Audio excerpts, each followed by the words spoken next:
네, 오늘 우리에게 주시는 하나님의 말씀은 여호수아 7장입니다.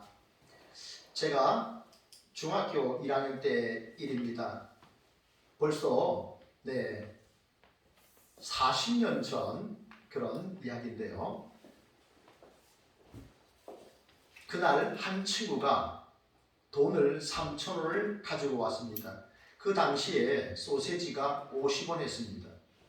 핫도그가 50원 할 때입니다. 1981년입니다.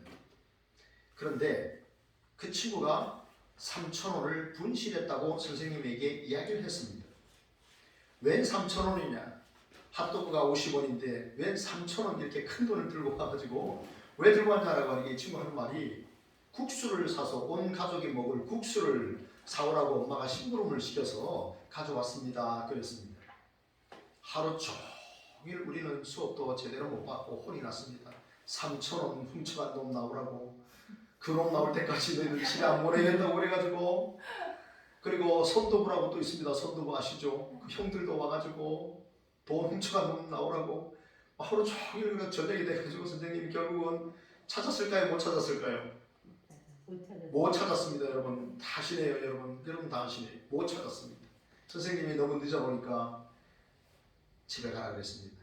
그래서 그때 우리 67명이었는데 다 집에 갔습니다. 그 다음날 학교 오니까 선생님 하시는 말씀이 어제 저녁에 누가 자수를 해서 일이 마무리됐다라고 말씀하셨는데, 지금 생각해보니까 진짜 어떤 친구가 자수를 한 건지 아니면 선생님이 돈을 내시고 이렇게 그 일을 마무리하셨는지는 사실 잘 모르겠습니다. 어쨌든 설교 준비를 하면서 1981년 중학교 1학년 때 그렇게 한번 한 친구가 돈을 분실했고 누군가가 가져갔는데 그 일로 인해서 우리 반 1학년 3반 전체 학생이 혼이 나고 힘들었던 그런 그 기억이 떠올랐습니다. 여러분 오늘 성경은 한 사람의 죄 때문에 공동체 전체가 어려움을 겪는 이야기를 알려주고 있습니다. 오늘 우리 말씀을 통해서 하나님의 음성을 듣는 복된 시간이 되기를 원합니다. 자, 제목을 한번 읽어볼까요? 시작. 죄를 제거해야 하나님이 함께 하십니다. 자, 첫째 한번 읽어볼까요? 시작. 탐욕이 죄입니다. 네, 1절 말씀에 이렇게 말씀합니다. 이스라엘 백성들이 온전히 바친 물건으로 말미암아 범죄하였으니 이는 유다 지파 세라의 증손 삽디의 손자 갈미의 아들 아간이 온전히 바친 물건을 가졌습니다. 여호와께서 이스라엘 자손들에게 진노하십니다. 여러분 이 여호수아 7장은요 하나님이 진노하셨다 이것이 시작입니다. 그리고 27절 마지막은 하나님의 진노가 멈췄다 이것이 끝입니다. 여호수아 7장은 하나님의 진노에서 시작해서 진노로 마치는 이야기입니다. 여러분 우리는 지난주에 우리 여호수아 6장을 우리가 보지 않았습니까? 여호수아 6장에 보면 난공불락의 성 여리고가 무너집니다. 하나님의 놀라운 은혜와 역사로 말미암아 그 여리고성이 무너졌습니다. 그리고 물론 라합의 집과 그 사람과 함께 있었던 가족들은 다 살았죠. 그리고 하나님께서 여리고성 안에 있는 모든 사람들을 진멸하라고 하셔서 3,4천 명의 사람들이 다 진멸을 당했습니다. 그리고 거기에 있는 모든 가축들도 다 죽었습니다. 그리고 태워지지 않는 것들이 있지 않습니까? 금, 은, 동 이런 것들은 다 하나님의 집에 곳간에 이렇게 모아드려야 했습니다. 그런데 오늘 성경에 보면 그 가운데에 아간이라고 하는 사람이 그 가운데 물건들을 훔쳐서 자기 집에 이렇게 갖다 놓았다 이렇게 말씀을 합니다. 성경이 알려주니까 우리가 알 뿐입니다. 무엇을 훔쳐갔습니까? 성경은 이렇게 아간이 세 가지를 훔쳐갔다고 말합니다. 신할산에 저기 신할산 그 바벨론인데 바벨탑을 쌓았던 그 바벨로니아 세계 가장 막강했던 그러한 나라 거기에서 구해온 이 외투입니다. 굉장히 고급 옷이죠. 그 다음에 뭡니까? 은 200세겔, 그 다음에 금덩이 50세겔. 제가 금덩이 50세겔이면 도대체 얼마나 될까? 오늘날 가격이 얼마일까? 제가 금 한 돈을 4g으로 생각을 했습니다. 계산했습니다. 3.4g인데요. 어쨌든 4g으로 계산을 해가지고 금 50세겔이면요 금이 571g인데 오늘날 가치로 금 한 돈에 28만 9천 원, 29만 원으로 계산해서 해보니까요. 저게 한 4,500만 원 이상이 됩니다. 그 금덩이 하나가 한 4,500에 한 5천만 원 정도 되는 금덩이를 이제 집에다가 감춘 거죠. 여러분, 근데 참 사람의 이름이 중요한 것 같아요. 아간. 아간이라는 그 이름의 뜻은 괴롭게 하다라는 뜻입니다. 괴롭게 하다, 골치 아프다 이런 뜻입니다. 왜 그 부모가 아들의 이름을 왜 골치 아픈, 괴롭게 하는 왜 그런 이름을 지었을까 하는 생각이 듭니다. 그러면서 제가 우리 성도님들 가운데 이름을 한번 생각해 봤습니다. 요한이라는 우리 아이가 있지 않습니까? 잘 나오다가 최근에 또 이렇게 계속 또 못 나오고 있는데 우리 요한이 자비로운 주님이라는 뜻입니다. 그 이름이 하은이 얼마나 좋습니까? 하나님의 은혜, 하늘이 얼마나 좋습니까? 우리가 참 세상을 바라보는 게 아니라 하늘을 바라본다. 그래서 제가 주기도문송 할 때마다 하늘이 생각이 나요. 하늘에 계신 아버지. 그래서 늘 기도합니다. 하나님, 우리 하늘의 영원한 아버지 하나님께서 하늘의 영원한 아버지가 되어주십시오 이렇게 기도를 합니다. 그리고 여러분, 또 우리 교회 성도님들 가운데 또 이름이 또 성경에 나오는 이름도 있죠. 저랑 가까운 사람 있죠. 누굽니까? 서한나 사모님이죠. 한나라는 이름이 성경에 나옵니다. 은총, 은택이라는 말입니다. 참 이름이 좋지 않습니까? 그죠? 그런데 아간의 이름은 뜻은 뭐라고요? 괴롭게 하는, 고통스럽게 하는 그런 이름의 뜻입니다. 정말 그 사람의 이름 그대로 그가 이스라엘 백성들을 골치 아프게 괴롭게 만들었습니다. 1절은 아간이 단순히 온전히 바친 물건을 가졌다라고 말씀하는데 11절에 가보면 달리 말합니다. 11절 말씀, 이스라엘이 범죄하여 내가 그들에게 명령한 나의 언약을 어겼으며 또한 그들이 온전히 바친 물건을 가져가고 도둑질하며 속이고 그것을 그들의 물건들 가운데 두었느니라. 아간의 죄를 구체적으로 말씀합니다. 아간이 범죄했다. 그런데 성경에 보면 이스라엘이 범죄했다라고 말합니다. 그죠? 이스라엘이 범죄하여 나의 언약을 어겼다. 여러분, 제 8계명이 뭡니까? 제 5계명, 내 부모를 공경하라, 살인하지 말라, 도둑질하지 말라, 간음하지 말라. 그러지 않습니까? 그죠? 도둑질하지 말랍니다. 도둑질하지 말라. 하나님께서 10계명을 주셨어요. 거기에 분명히 도둑질하지 말라 그랬어요. 그런데 뭡니까? 하나님의 것을 도둑질하였죠. 그러니까 하나님의 언약의 말씀을 어겼지요. 그리고 또 속이게 됩니다. 이런 죄를 지은 거예요. 그래서 이스라엘이 범죄했다 이렇게 말씀을 합니다. 탐욕에 눈이 먼 거예요. 그래서 하나님의 곳간에 드려져야 할 것을 자기의 그 장막에 땅을 파고 묻어둬버리고 말았습니다. 여러분, 우리는 지금 새벽기도 시간에 누가복음을 하고 있습니다. 누가복음 12장에 보면 이런 이야기가 나옵니다. 한 사람이, 우리 가운데 한 사람이 예수님께 나와가지고, 예수님, 선생님, 형에게 명령하셔서 유산을 저와 나누게 해주십시오. 사실은 이미 유산이 나눠졌어요. 그런데 형인 사람이 동생의 것을 더 가지려고 그렇게 선생님, 우리 형에게 좀 재산을 나눠주라고 말씀해 주십시오 라고 한 거예요. 그러니까 예수님 하신 말씀이 뭡니까? 예수님께서 사람의 생명이 그 소유에 넉넉한 데 있지 아니하나니 삶과 모든 탐심을 물리치라 그랬습니다. 지나친 욕심이 탐심입니다. 여러분, 예수님께서 탐심을 물리치라 라고 말씀하셨는데 너희는 재물에 대해서, 돈에 대해서 아무런 관심을 갖지 말라 그런 뜻일까요? 너희는 어떤 저축도 하지 말라 그런 뜻일까요? 전혀 그런 뜻이 아닙니다. 너희는 무조건 가난하게 살아라 이런 뜻이 아닙니다. 과도하게 욕심을 내고자 하는 그런 욕심, 그것들을 다 버리라는 말씀입니다. 여러분, 그러면 왜 탐욕을 사람들이 이렇게 갖게 될까요? 왜 이렇게 사람들이 탐욕, 하나님의 것인데 그것을 자기가 취하려고 하고 남의 것인데 왜 자기가 취하려고 하고 왜 그럴까요?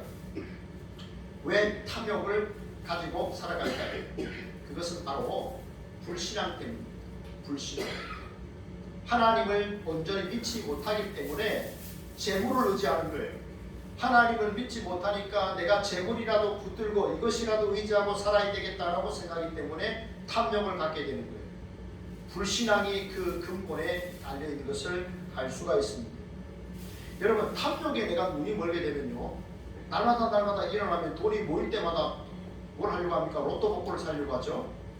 그리고 탐욕에 물들면 한순간에 이렇게 주식을 투자해가지고 혹은 부동산에 투자해가지고 일확천금 이런 사람들만 자꾸 눈에 보이는 겁니다. 그 탐심으로 인해서 나에게 찾아오는 파괴적인 결과를 생각하지 못하는 거예요. 여러분, 끊임없이 우리가 이렇게 그러한 마음을 쏟고 거기에 이렇게 시간과 물질을 투자하다 보면 결국은 내 인생의 파멸이 찾아옵니다. 제가 서울 용산에 있을 때 10년 동안 다녔던 카센터가 있는데요. 제가 용인에 와서도 가끔 서울에 가면 늘 그 집을 갑니다. 그런데 그 집 옆에 카센터 옆에 중국집이 있었어요. 화교가 하시는 분이었는데 화교가 너무 맛있게 잘했어요. 어느 날 가보니까 중국집이 사라지고 다른 집이 들어왔어요. 그래서 그 카센터 사장님에게 여기 중국집 어디 갔습니까? 라고 하니까 사장님이 노름을 해가지고 재산을 말아먹었습니다. 그랬습니다. 참 아주 멋진 짜장면의 정말 달인이셨는데 노름에 빠져서 재산을 탕진하고 말았습니다. 파괴적인 결과죠. 처음에 투자할 때는 뭔가 좀 오는 것 같았습니다. 뭐 하고 뭐 이러니까 돈이 좀 벌렸습니다. 그런데 계속하면 결국은 파괴적인 결과만 찾아옵니다. 이것을 보지 못했던 것이죠. 여러분, 우리 속담에 욕심에 관한 속담이 있습니다. 욕심은 끝이 없고 불평은 한이 없다. 들어보셨습니까? 욕심은 눈을 멀게 한다. 욕심이 사람을 죽인다. 이런 우리나라의 속담이 있습니다. 인터넷에서 검색을 해보니까요, 한 100가지 되더라고요. 3가지만 알려드립니다. 여러분, 혹시 경주에 가면 최부잣집이라고 있는데 혹시 들어보셨습니까? 경주 최부잣집. 조선시대 300년에 이제 그런 역사를 이어왔는데 일제강점기에 이렇게 독립운동을 하고 이런 가운데 이제 어려움을 겪었죠. 그런데 제가 이제 설교를 준비를 하면서 좀 자세히 찾아보니까요, 이 가문의 첫 번째 사람은 임진왜란에 큰 공을 세웠던 사람인데 이렇게 이제 부가 쌓이기 시작했는데 세 번째의 사람이 최국선이라는 사람인데요. 이 사람이 이제 그러니까 최부자의 시작의 3대 손이죠. 이 사람인데 어느 날 스님이 찾아왔답니다. 그러면서 스님이 최국선에게 하는 말이 재물은 거름과 같습니다. 나눠주면 유익한데 모아두면 썩습니다. 냄새가 납니다. 이런 말을 스님이 했다고 합니다. 그래서 이 최국선이 그래 구제하며 살아야 되겠다 라고 구제를 실천을 하기 시작했습니다. 그래서 제가 여기 이 경주 최부잣집에 갔다 온 적이 있는데요, 이 가훈이 있습니다. 딱 들어가니까요, 쌀 창고 같은 게 굉장히 컸는데 거기에 가훈, 육훈 그래가 6개를 쭉 써놨는데 재산과 관련된 것이 뭐냐면 흉년에는 재산을 늘리지 말라. 가난한 사람들은 흉년에 보릿고개에 힘들어하는데 그 사람들이 가난하고 그때 남의 밭을 논밭을 싼 값에 사들여가지고 부자 되지 말라는 거죠. 그 다음에 사방백리 안에 굶어 죽는 사람이 없게 하라. 사방백리, 백리가 몇 킬로입니까? 40킬로입니다. 경주입니다. 경주 포항거리죠. 이렇게 사방의 백리, 딱 자기 집을 기점으로 사방백리를 해서 가난한 사람이 없게 하라. 그래서 이 집은요, 한 1000석 정도는 그 경주 최부잣집 주변에 있는 가난한 사람, 어떤 집이 어렵다고 합니다 라고 하면 최부자가 그럼 그 집에 쌀 한 가마 갖다 주거라 해가지고 또 하인시켜가지고 갖다 주고 오는. 그래서 1년에 1000석은요 그렇게 사방백리 안에 있는 사람들을 구제하기 위해서 썼다고 합니다. 멋지지 않습니까? 여러분, 참 스님의 말을 듣고도 사람이 이렇게 감동을 받고 순종하여 실천하지 않습니까? 그렇다면 우리는 살아계신 하나님을 믿고 하나님의 말씀을 믿는 사람들 아닙니까? 여러분, 우리는 어떤 인생을 사셔야 되겠습니까? 여러분, 부디 땅의 부자가 되려고 하지 마시고 하늘의 부자가 되시길 바랍니다. 하나님 나라의 부유한 자 되시길 바랍니다. 하나님께 대하여 부유한 자 되시길 바랍니다. 성경이 말씀합니다. 에베소서 5장 3절입니다. 음행과 온갖 더러운 것과 탐욕은 너희 중에서 그 이름조차도 부르지 말라. 이는 성도에게 마땅한 바니라. 고로새서 3장 6절 탐심은 우상 숭배니라. 이로 말미암아 하나님의 진노가 임하느니라. 야고보서 1장 14절 오직 각 사람이 시험을 받는 것은 자기 욕심에 끌려 미혹됨이니 욕심이 잉태한 즉 죄를 낳고 죄가 장성한 즉 사망을 낳느니라. 여러분, 알렉산더 대왕 아시죠? 알렉산더. 참 전 세계에 그 당시에 인도 그리고 이집트, 페르시아 이쪽 땅의 90%를 차지했고 이 33살의 요절한 이 알렉산더, 내가 더 이상 땅을 차지할 땅이 없어서 한탄스럽다라고 말한 사람인데요. 이 사람이 죽을 때 관을 저렇게 만들려고 이용을 했습니다. 그리고 실제로 저렇게 관이 저렇게 만들어졌습니다. 알렉산더의 손이 양쪽으로 다 나오게 했답니다. 왜 그랬을까요? 이 사람은 내가 가지고 가는 것이 아무것도 없다는 것입니다. 그것을 사람들에게 알려주기 위해서 나 아무것도 가지고 가지 않습니다. 이런 모습을 보여줬다고 합니다. 결국 사람은 빈손으로 떠나는 것입니다. 여러분, 우리는요 세상을 살아갈 때 땅을 밟습니다. 그런데 사람이 죽으면요, 시신이 되면요, 땅이 사람을 덮습니다. 여러분, 우리는 하나님의 영광을 위해 살아가야 됩니다. 그리할 때 우리가 이 땅을 떠나면 하나님의 영광이 우리를 덮어주실 줄 믿습니다. 세상의 탐욕에 물들지 마시고 하나님께 대하여 부유한 자로 살아가는 우리 성도님들 되시기를 주의 이름으로 축복합니다. 둘째, 같이 한번 읽겠습니다. 시작. 개인의 죄가 공동체를 무너뜨립니다. 자, 4절은 여러분 읽으시고 5절은 제가 읽겠습니다. 4절 시작.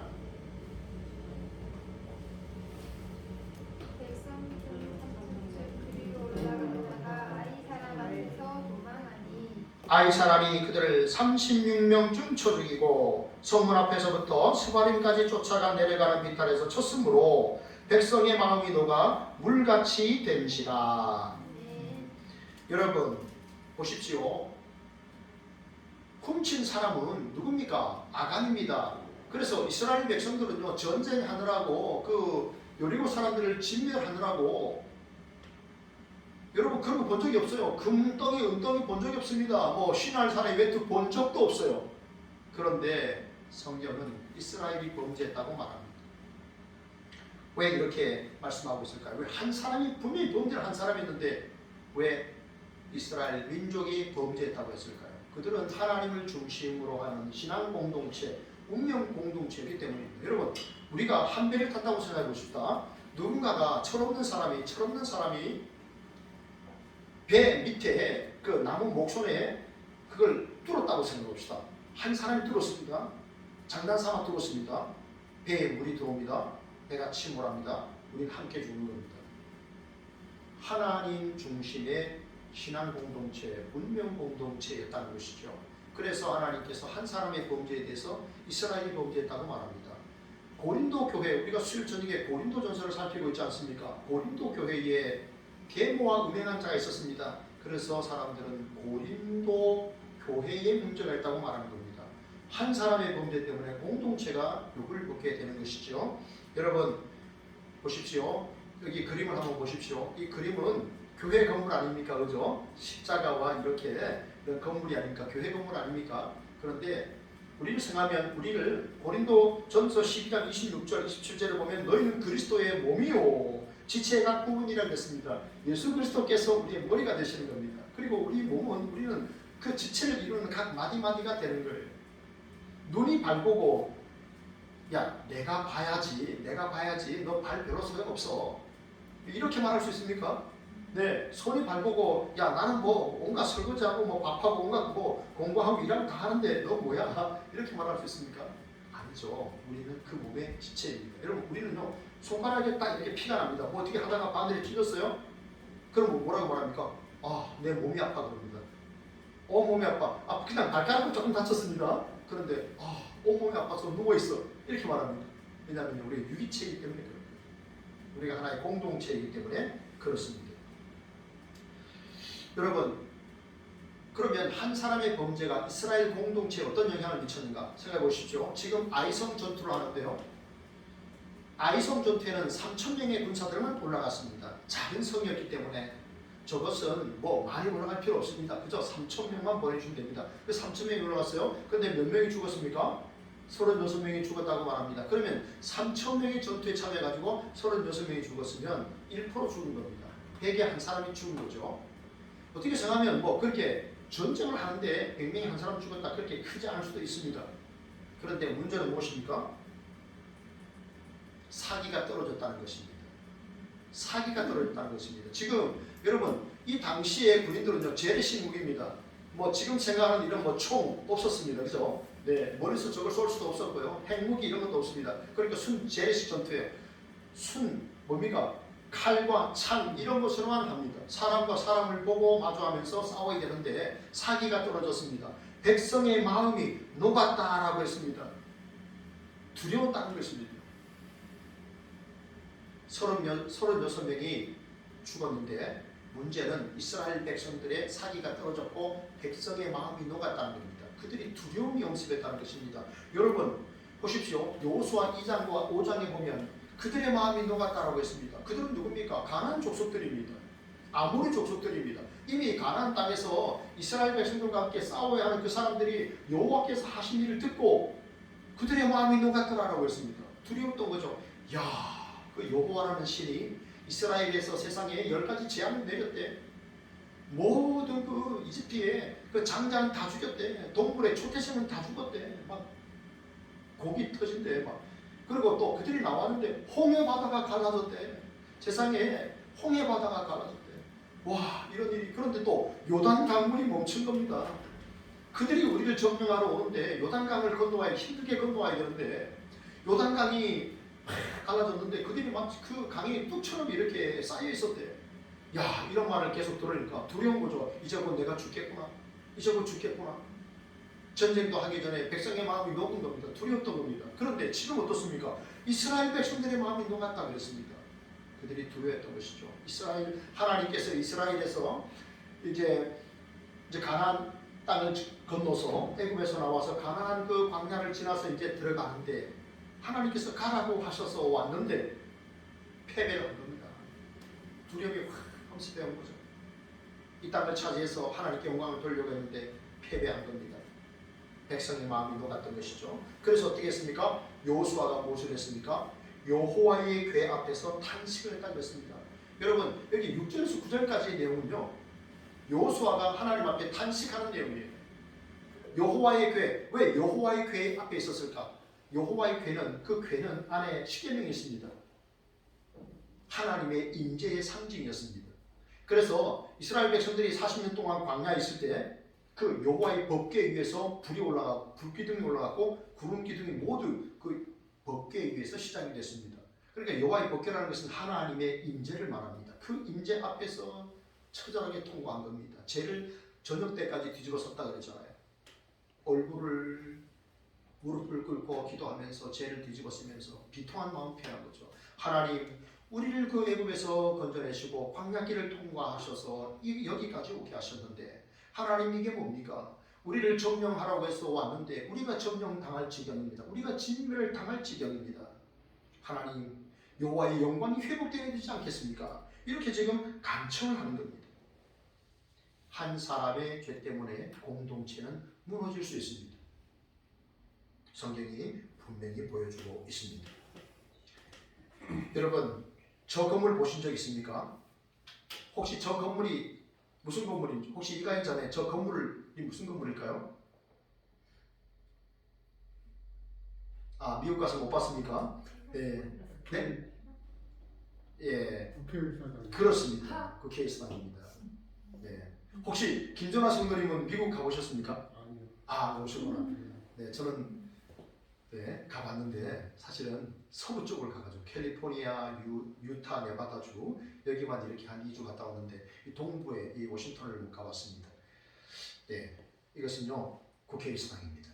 미국의 국회의사당이 사실은 제가 설교 준비를 하면서 처음 알았습니다. 뭘 알았냐면 저 위가 동으로 돼 있지 않습니까? 저 밑에는 저인데 위가 동으로 돼 있잖아요. 저게 전부 기도실이랍니다. 내가 깜짝 놀랐습니다. 미국의 상원의원, 하의원들이 의정 활동을 하는데 항상 저기서 기도를 한답니다. 개인 기도실입니다. 저 동으로 나와 있는 저 작은 방들이요 다 기도실이에요. 놀라운 사실은요, 1955년 이래로 저 기도실에 불이 꺼진 적이 없답니다. 계속 기도한답니다.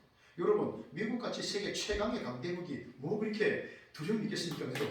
네, 뭐 최고의 경제, 군사력, 뭐 모든 인재는 저기 다 있잖아요. 그런데 늘 불을 켜놓고 저기 하나님 앞에 기도한답니다. 아, 저게 그 나라를 살리는 힘이구나. 여러분, 대한민국을 살리는 힘이 뭘까요? 제가 설교 준비를 하다 그런 생각이 들었어요. 대한민국을 살리는 힘은 뭘까? 공군이요. 대한민국 공군이 가장 높은 힘. 공군 다 그런데 위에 전투기가 제일 위에 올라가니까 가장 높은 힘이 되겠죠. 네, 그러나 여러분, 대한민국 군대는요. 대한민국 군대가 대한민국을 지키는 가장 강력한 힘은 아닙니다. 주한미군도 아닙니다. 그렇다면 대한민국을 지키는 가장 강력한 힘은 뭘까요? 기도입니다. 살아계신 하나님, 그분이 역사의 주관자이심을 믿는 성도들의 기도입니다. 그것이 대한민국을 지키는 가장 강력한 힘입니다. 사무엘이 사는 날 동안 블레셋이 이스라엘을 침공하지 못했다고 했습니다. 기도하는 그 한 사람으로 인해서 블레셋 족속이 이스라엘을 감히 넘보지 못했다는 것입니다. 여러분, 때로는 공동체의 어려움이 있을 수도 있습니다. 그러나 그럴 때마다 여러분 하나님 앞에 기도하셔서 공동체를 괴롭게 하는 이가 아니라 공동체를 축복하고 공동체를 살리는 우리 성도님들이 되시기를 주님의 이름으로 축복합니다. 아멘. 마지막 세 번째 같이 한번 읽어보겠습니다. 시작. 죄를 죄를 제거해야 하나님이 함께 하십니다. 아멘. 네, 그래서 여호수아가 기도합니다. 여호와의 궤 앞에서 기도하죠. 저기 있는 하나님의 탄식하며 기도합니다. 하나님 뭐라고 말씀하십니까? 일어나라. 어찌하여 이렇게 엎드렸느냐? 일어나라. 어찌하여 이렇게 엎드렸느냐? 그러면서 처방전을 내려주십니다. 이스라엘이 범죄하여 내가 너희와 함께 있지 아니하였느니라. 이스라엘이 범죄했기 때문에 내가 너희와 함께하지 않았다라고 말씀합니다. 그리고 하나님께서 여호수아에게 말씀하십니다. 왜 이런 일이 생겼는지 구체적으로 알려주셨습니다. 결국은 아간 한 사람의 죄로 인해 이스라엘 공동체가 어려움을 겪은 것입니다. 12절 말씀을 볼까요? 12절 하반절 말씀. 그 온전히 바친 물건을 너희 중에서 멸하지 아니하면 내가 다시는 너희와 함께 있지 아니하리라. 그래서 주보 앞면에도요 한 주간의 핵심 말씀을 제가 이걸 넣었습니다. 그 온전히 바친 물건을 너희 중에서 멸하지 아니하면 내가 다시는 너희와 함께 있지 아니하리라. 아멘. 그리고 이스라엘 백성들에게 너희는 거룩하라 말씀하셨습니다. 여러분, 아간이 한 행동이 죄입니다. 하나님의 언약을 깼습니다. 하나님의 언약을 깼습니다. 하나님을 가볍게 여겼습니다. 망령된 일을 한 것입니다.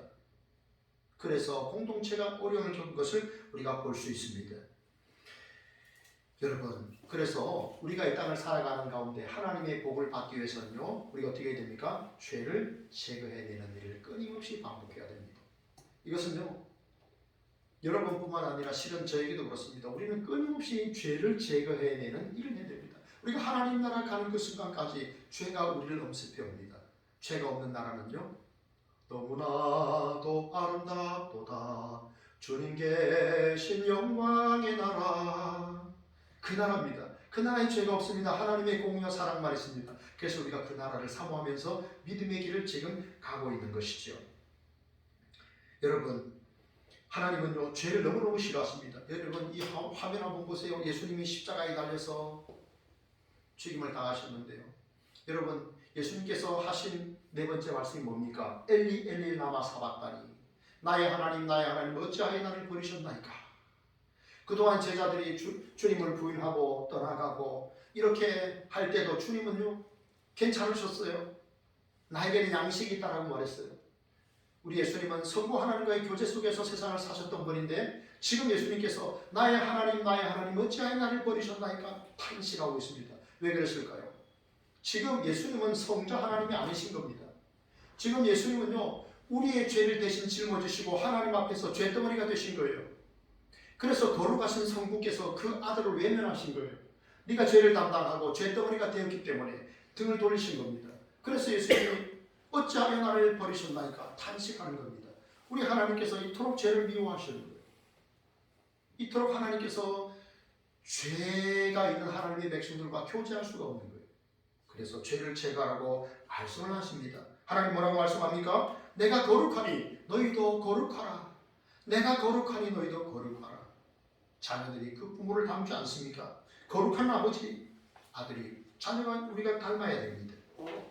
결국 어떻게 합니까? 제비뽑기 하죠. 여러분, 우리 요나서를 보면요 제비뽑기가 나오지 않습니까? 그죠? 그 많은 선원들 가운데 도대체 누구 때문에 이 풍랑이 이렇게 멈추지 않고 일어나는가? 그래서 그들이 제비뽑기를 했어요. 하나님을 믿는 사람도 제비뽑기를 하고 하나님을 믿지 않는 사람도 뭔가의 섭리를 생각하고 제비뽑기를 하는 거예요. 그런데 요나가 뽑혔습니다. 요나가 뭘 하고 있습니까? 배 밑에서 자고 있었습니다. 하나님의 낯을 피하여 하나님은 저 아수레스도 니누에 가서 복음을 전하고 멸망을 선포하라고 했는데 거기서 요바에서 배를 타고 다시스로 갑니다. 다시스가 오늘 스페인이거든요. 도망가다가 제비 뽑혀서 결국은 바다로 쿵 던져지잖아요. 그죠? 나를 던지시오. 요나 그래도 멋있지 않습니까? 나를 던지시오. 나를 바다에 던져오면 분명히 풍랑이 잠잠해질 거예요. 처음에는 그 몇 사람들이 의리가 있었어요. 참 몇 사람들 의리가 있죠. 살아야 되니까 짐을 옮겼습니다. 곡식을 던지고 물건을 던지고 배를 가볍게 했죠. 그래도 안 되니까 요나가 나를 던지시오. 나를 던지면 괜찮을 거예요. 라고 했는데 진짜 던졌는데 풍랑이 잠잠해졌습니다. 그래서 그들이 두려워했던 거예요. 그래서 하나님을 알게 된 겁니다. 그래서 아수르에서도 니누에 들어갔을 때 요나가 멸망을 선포했을 때 이 사람들로 인해서 소문이 확 퍼졌기 때문에 또 믿을 수 있었던 거예요. 여러분 제일 뽑게 했는데요. 그 이스라엘 많은 남자들 중에 누가 뽑혔습니까? 아간이 뽑혔습니다. 뽑히고 들어가고 보니까 마지막에 아간이 다 있었습니다. 그러니까 여호수아가 말하죠. 아들아 참 그 사랑하는 마음으로 긍휼히 여기는 마음으로 네가 무엇을 했냐라고 하니까 사실 내가 범죄하여 이스라엘이 거룩하신 하나님 앞에 내가 이러이러하게 하였나이다 라고 거기에 거짓이 하나도 없습니다. 나는 이거 보고도 감동이었어요. 아간이 비록 죄를 지었고 했지만 야, 그 사람이 하는 말이 하나도 잘못이 없어요. 자기가 한 죄를 그대로 다 토설해냅니다. 그러나 어떻습니까? 그 죄가 사하여지 그 죄의 문제를 해결해야 되기 때문에 결국은 너무나 안타깝지만 아간과 그의 아들, 딸들 그리고 재물 그리고 아간이 말한 것처럼 그 집에 있는 신할산의 그 외투, 금덩이 다 가지고 어디로 갑니까? 골고다로 갑니다. 여러분 골고다라는 뜻이요. 그게 괴롭다는 뜻이에요. 그래서 그 언덕이 골고다 언덕이 된 거예요. 이 아간 때문에. 아간의 이름이 괴롭게 하다라는 뜻이었다 그랬죠. 네, 그래서 거기서 다 불태워 죽습니다. 그럼 이렇게 말할 수 있죠. 목사님, 아간이 범죄했는데 왜 아간의 자식들까지 다 죽었습니까? 우리 자녀들이 또 그렇게 말할 수 있잖아요. 왜 그랬을까요? 아간이 훔쳤죠. 그런데요, 그 훔치는 일을 감추는 일은 누가 했습니까? 가족이 같이 했던 것이죠. 훔치기는 아간이 전쟁터에 가서 훔쳐왔는데 탐욕의 눈이 멀어 그것을 가져왔는데 그것을 땅을 파고 그것을 숨기는 일은 함께 했다는 것입니다. 그래서 온 가족이 이렇게 참 하나님 앞에서 징계를 받는 본인이 이스라엘을 괴롭게 했는데 하나님이 그를 괴롭게 하셨죠. 그것을 참 안타까운 이런 모습들을 우리가 볼 수가 있습니다. 그래서 성경은요 마지막에 26절 27절 보면 여호와의 진노가 떠났다라고 말합니다. 1절에 여호와의 진노가 시작됐다. 여호와께서 진노했다. 아간 때문에 여호와께 진노했는데 아간이 이렇게 괴로움을 당하고 여호와의 진노가 떠났다. 이렇게 성경이 말씀합니다. 여러분, 우리는 사람의 눈을 속일 수 있습니다. 그런데요, 속일 수 없는 눈이 있죠. 누구의 눈을 속일 수 없습니까? 하나님의 눈을 속일 수가 없습니다. 제가 지난 금요일 기도 시간에 여러분 왜 우리가 두려워하는 걸까요? 라고 하니까요. 어떤 분이 이런 말씀하셨어요. 죄 때문이라고 말씀하셨어요. 죄 때문에. 죄입니다.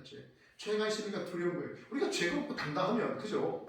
네, 두려움이 물리칠 수 있잖아요. 그죠? 근데 죄 때문에 우리가 두려운 인생을 사는 겁니다. 여러분, 신앙 공동체에 한 사람의 죄는 전체에 영향을 미칩니다. 여러분, 그냥 우리가 어떤 것에 대해서 그냥 보여지는 것은 볼 수밖에 없잖아요. 그죠? 내가 길 가다 본 거예요. 그러나 탐욕을 가지고 의도성을 가지고 보는 것은 조심해야 됩니다. 여러분, 우리 찬양 하나 할까요? 우리 어제 제가 예수 소망교회 카톡방에 찬양 하나 올렸죠. 유아송이었는데 같이 해볼까요? 시작! 내 눈이 보는 것을 조심해. 내 눈이 보는 것을 조심해.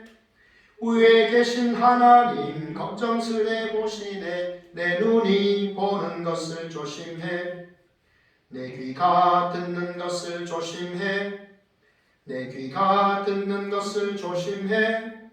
위에 계신 하나님이 걱정스레 보시네. 내 귀가 듣는 것을 조심해. 너무 좋죠? 그 다음에 내 입이 말하는 것 조심해. 내 손이 하는 걸 조심해. 내 발이 가는 곳을 조심해. 이걸 유치부 아이들이 부르는데 유치부 아이들이 부르는 노래를 듣고 아빠가 깜짝 놀라는 거죠. 아유, 내 눈이 보는 걸 조심히 되어 있네. 내 손이 하는 걸 조심히 되어 있네. 그런 거예요. 사실 이게 유치부송이 아니라 사실은요 전 그리스도인들이 날마다 불러야 되는 이런 노래인 것 같아요. 위에 계신 하나님 걱정스레 보시네. 내 눈이 보는 것을 조심해. 하나님이 보시면 얼마나 아프실까요? 그죠? 제가요 설교 준비를 하다가 또 한 영화를 찾았는데 미국의 펜실베니아 주에서 목회하는 마크 알트로브 목사님이라는 분이 유혹을 이기는 8가지 방법이라는 그 글을 어느 잡지에 썼는데 몇 가지만 소개합니다. 시험을 받기 전에 기도하라. 또 유혹이 올 때 달아나라. 요셉이 도망갔잖아요, 그죠? 막 이렇게 성적 유혹을 할 때 도망갔잖아요. 36개 주량량도 도움이 되는 겁니다. 또 그리고 누군가에게 당신의 책임을 일깨워줄 것을 요청하라. 형제자매들에게 기도하라. 기도를 요청하라. 그런데 이게 재밌는 얘기 하나 있더라고요. 어떤 사람이 다른 크리스천에게 부탁을 하는 거예요. 야, 이번에 내가 어느 지방에 출장을 가는데 너 내가 갔다 오면 한 주간 갔다 오면 너 나한테 너 여관에서 호텔에서 TV 봤어 안 봤어 꼭 물어봐줘 라고 부탁을 했답니다. 그러면 이 사람은 어떻게 합니까? 이제 다른 지역에 가서 출장을 하면서 호텔에서 생활을 하면서 저녁에는 이제 또 이렇게 TV를 누를 수가 있지 않습니까? TV를 누르다 보면은 건전한 것만 나오는 것은 아닙니다. 그러다 보니까 또 잘못 막 채널을 누르다 보면은 또 엉뚱을 보게 되는 수가 있잖아요. 그런데 그 순간에 한 주 후에 내 직장 동료가 나에게 너 호텔에서 TV 봤어 안 봤어 물을 텐데 조심해야지 이렇게 된다는 겁니다. 죄를 멀리하는 이런 안전장치를 만들어 놓는다는 것이죠. 그래서 어떤 일이 있을 때 우리 다른 그리스도인에게 기도를 부탁하라는 것입니다. 그것이 유혹을 이기는 방법 중에 하나다. 괜찮죠, 그죠? 로마서 6장 11절은 이렇게 말씀합니다. 이와 같이 너희 자신을 죄에 대하여는 죽은 자여 그리스도 예수 안에서 하나님께 대하여는 살아있는 자로 여길지니라 이렇게 말씀합니다. 죄에 대하여는 죽은 거예요. 내가